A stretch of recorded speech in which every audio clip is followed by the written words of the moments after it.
Hasta los 14 años mi vida era normal, como la de cualquier joven de esa edad. Mi mayor interés, lo que más me captaba mi atención y mis deseos, era la pesca deportiva. Entonces, con un grupo de amigos decidimos participar en un campeonato que se hacía en Junín. Junín son 300 kilómetros de Buenos Aires. Y bueno, era un viernes y decidimos tomar ese fin de semana para pescar. Y a mitad de camino, el auto en el cual viajábamos chocó de frente contra un camión.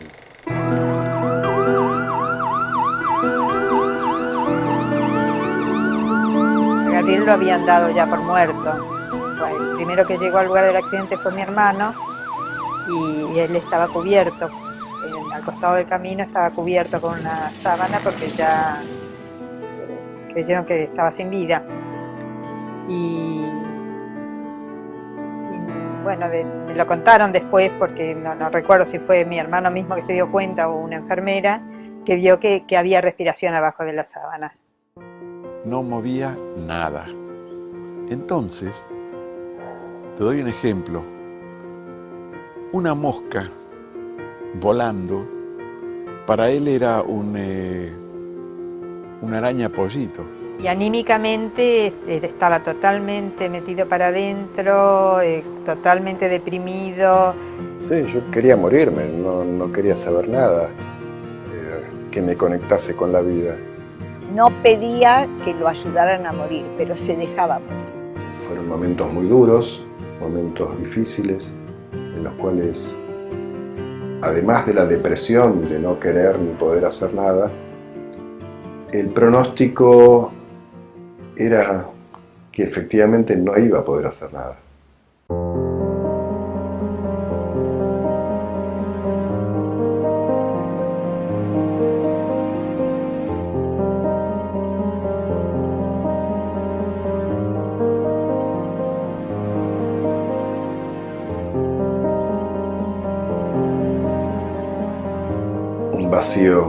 Un vacío existencial, ver todo negro, ninguna esperanza, que la vida no tenía ningún sentido. Mi mayor deseo podía ser estar muerto. Ya no podía pescar, que era lo que más me gustaba. ¿Quién iba a querer a alguien como yo? La vida no tenía sentido.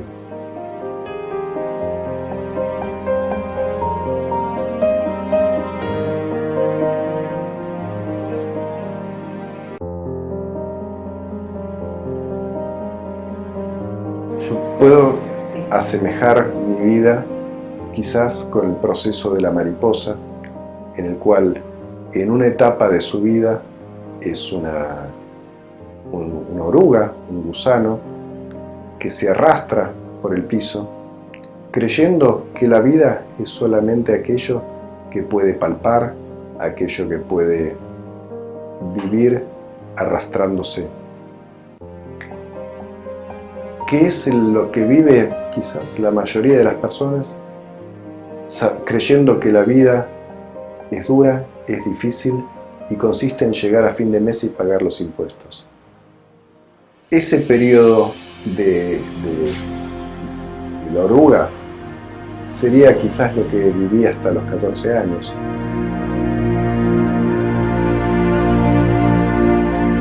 Está metida hacia adentro, reuniendo y juntando, segregando esos jugos que generan la fuerza de voluntad para poder desplegar las alas y volar. Nada es casual. Atraemos las experiencias que necesitamos experimentar a fin de evolucionar.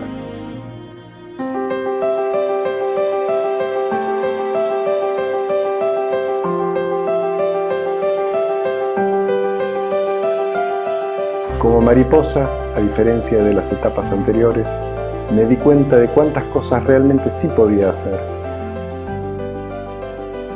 Escribí un libro, estuve casado, salí con un montón de chicas más.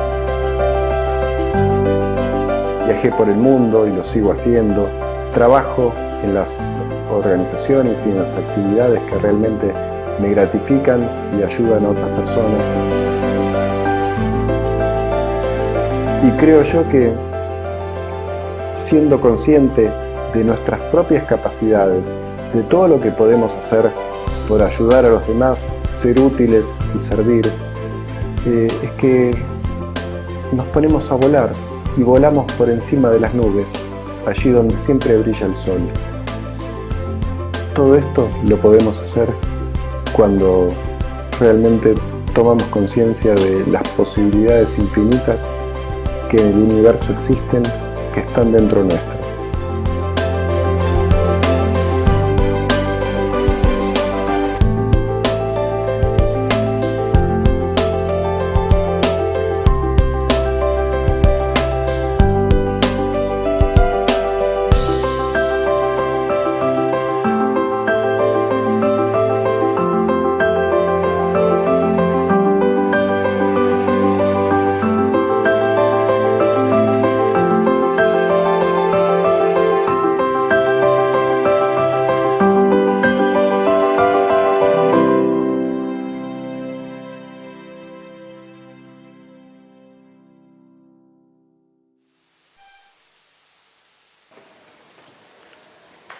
Bueno.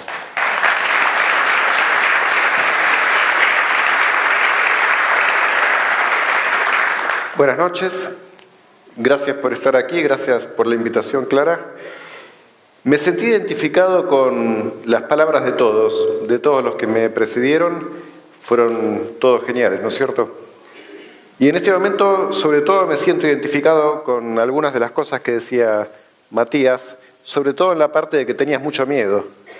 Pero bueno, vamos a tratar de trascenderlos y darnos cuenta, como aquí dice, que para la visión de la oruga,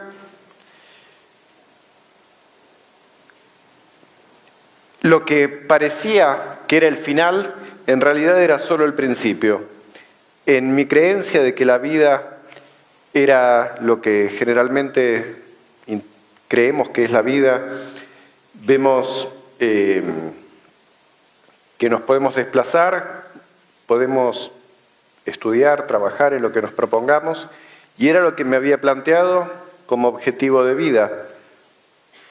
Veía a mi papá dibujar planos, por lo tanto, él es ingeniero civil, tenía un montón de edificios construidos y yo suponía que en un futuro sería arquitecto también.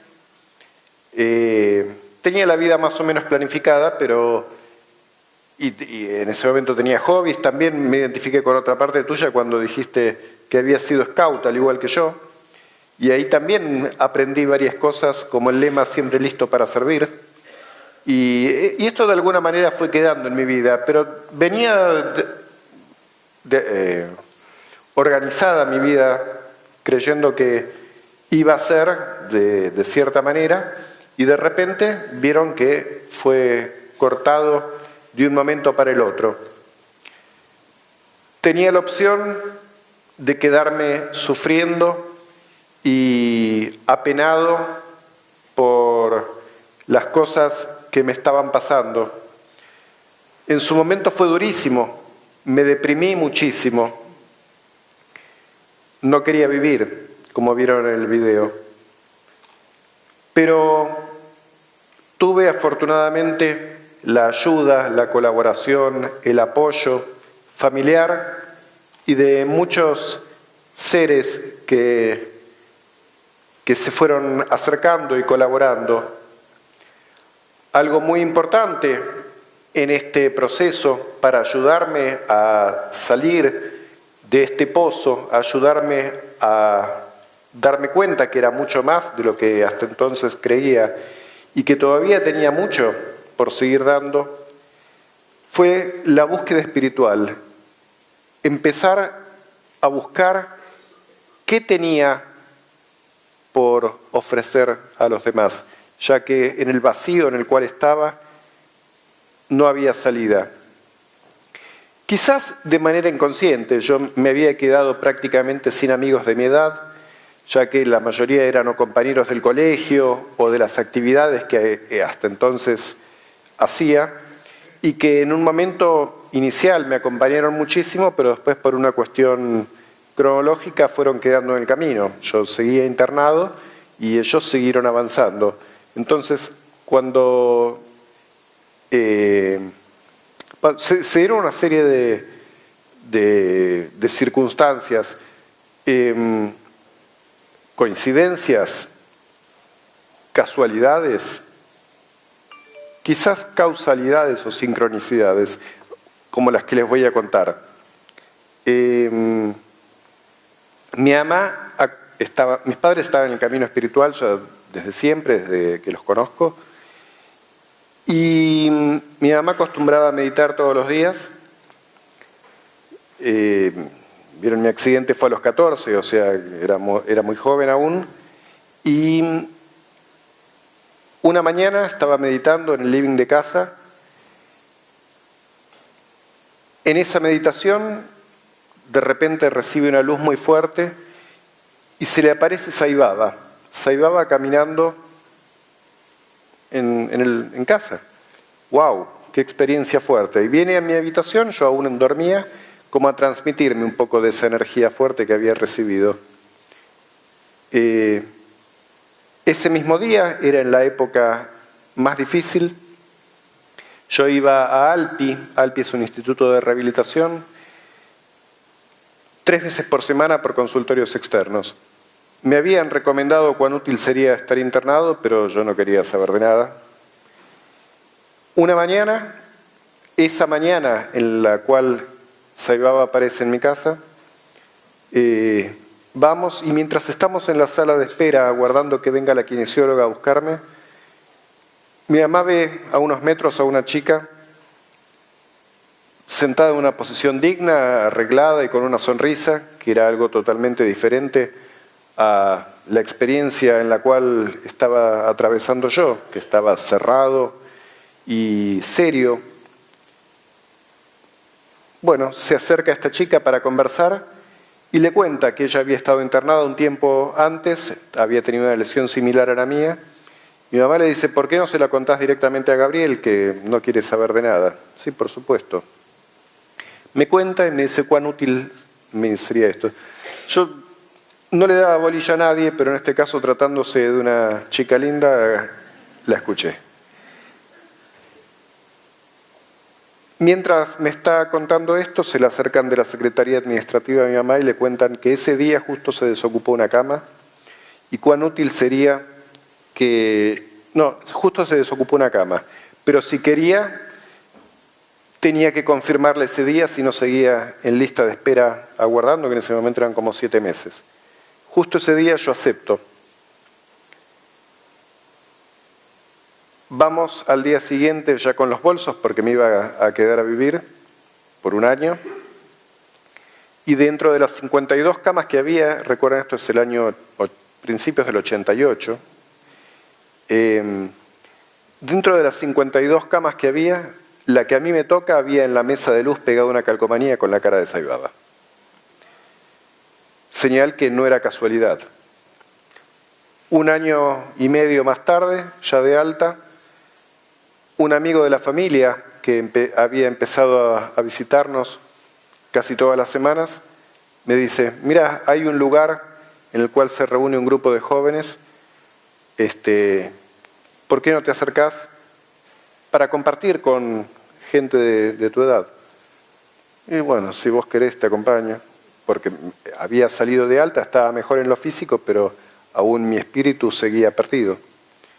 Ese lugar resultó ser el Centro Sai Baba y fue esta búsqueda del camino espiritual, que recién comenzaba, la que me llevó al Centro Sai Baba, a compartir en el grupo de jóvenes. Al tiempo de ir conociendo este camino, mi conciencia se empezó a expandir y lo que era tan difícil aparentemente, empecé a tener una experiencia de expansión, de expansión. De ver todo negro, empecé a ver todo maravilloso. Ya era una experiencia que incluso mucho después me costó volver a repetir. ¿Y qué cambió? Si externamente la realidad era más o menos la misma. Era mi percepción de las cosas la que había cambiado. Mientras las cosas eran iguales, mi visión acerca de eso era totalmente diferente. Ahí vemos que atraemos las experiencias necesarias para que el alma crezca. En mi creencia, la vida debía ser de una manera, pero atraje la experiencia a fin de realmente vivir. Así vemos que las limitaciones pueden ser físicas, pero los verdaderos límites están en nuestra propia mente. Mi percepción de la realidad era de cierto tamaño. Al empezar a ver un poco más, esa percepción de la realidad se expandió. Y al darme cuenta que formaba parte de un todo interconectado y que la visión de separación, las creencias que tenía estaban solamente basadas en la percepción de la mente, al abrirme a la posibilidad de que en realidad todo está conectado, que las circunstancias que me habían pasado un sentido tenían, mi realidad se siguió expandiendo. Y por eso esa sensación de expansión, plenitud y gratitud que comencé a vivir. Y quería cambiar el mundo, ya soñaba en grande y esos sueños de grandeza decían que quería ser presidente de la nación, quería ganar el Premio Nobel de la Paz. Y bueno, quién sabe en un futuro, pero presidente ya les digo que no.